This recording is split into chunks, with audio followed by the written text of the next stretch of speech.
નમસ્કાર, હું છું પ્રિયા અને તમે જોઈ રહ્યા છો જનતા કી જાણકારી ન્યૂઝ। નજર કરીએ આજના સમાચાર। જેતપુરમાં 12 કલાકમાં બીજી હત્યાનો બનાવ। જેતપુરના રબારિકા રોડ ઉપર એમજે ઉદ્યોગનગરમાં હત્યાનો બનાવ।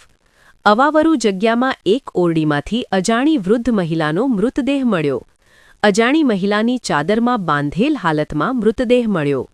અજાણી પરપ્રાંતીય વૃદ્ધ મહિલાની હત્યા થઈ હોવાની આશંકા। જેતપુર ઉદ્યોગનગર પોલીસ અને એલસીબી ટીમ ઘટના સ્થળે પહોંચી। પોલીસે આસપાસના સીસીટીવી ફૂટેજના આધારે તપાસ હાથ ધરી। આશીષ પાટડિયા, જેતપુર।